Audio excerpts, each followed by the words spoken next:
This is Optimal Finance Daily, episode 2050, The Reluctant Financial Voyeur by Grumpus Maximus of grumpusmaximus.com.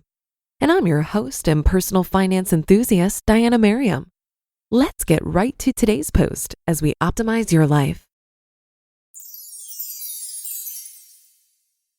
The Reluctant Financial Voyeur by Grumpus Maximus of grumpusmaximus.com. Over the past 2 work weeks, I helped financially counsel a fellow officer whose residual financial issues from the Great Recession stood to impact his career. There we were, almost 10 years from the start of the downturn, looking at foreclosure documents starting in 2009. He'd only settled the foreclosure within the last year, and the DOD wanted answers. In some ways, I could hardly believe it. In other ways, it was a sobering reminder about the lasting impact that event will have on American society for years, possibly generations to come. It also proved an interesting glimpse into another financial way of life.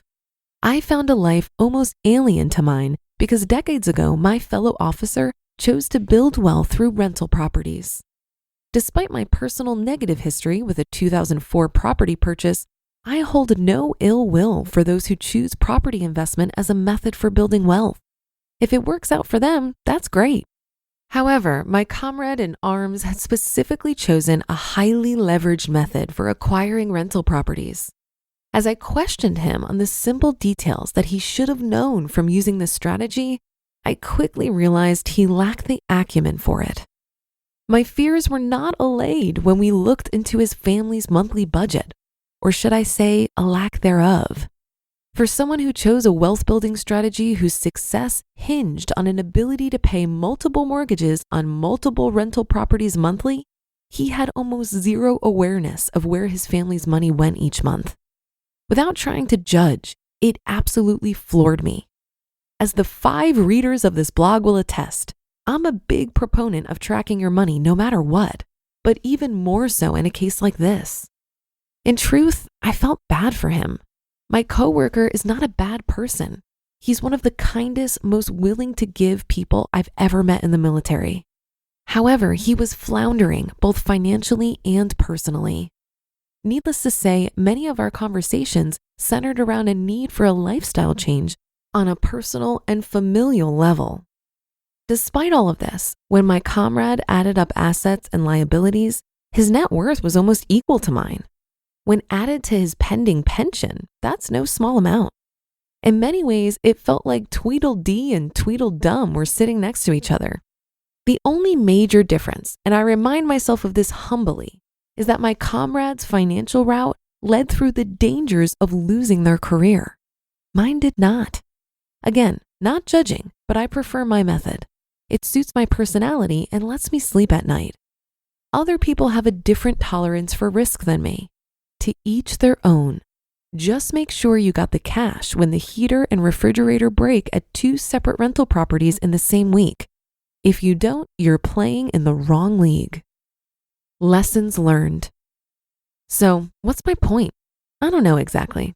I wrote this in hopes that I might figure out what I should take away from this glimpse into another person's financial life. Originally, I typed this up as a Facebook post for the group that I run as a companion to this site, called Golden Albatross Golden Handcuffs.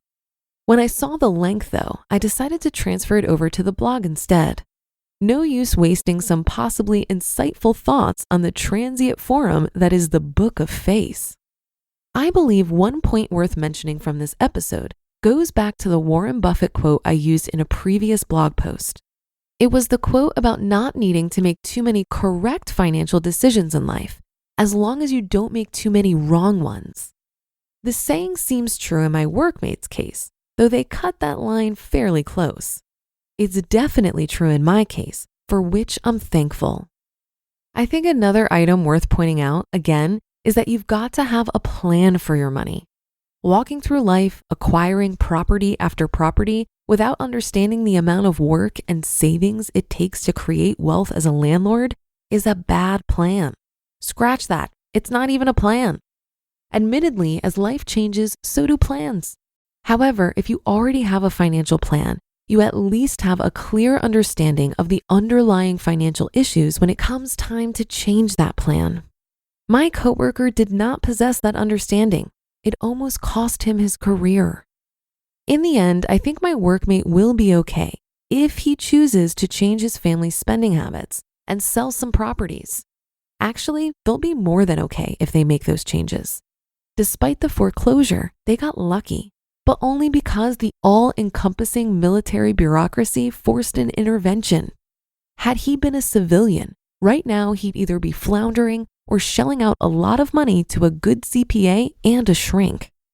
I sincerely hope my coworker grasps the lifeline the military threw him and pulls with all his might. That's a choice he'll have to make on his own, though. As much as I would love to, I can't do it for him.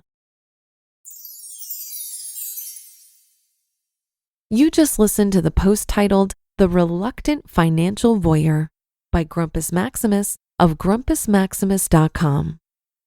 Investing in real estate tends to be a fast track to financial independence, but it does come with more work and risks than passively investing in low-fee total market index funds.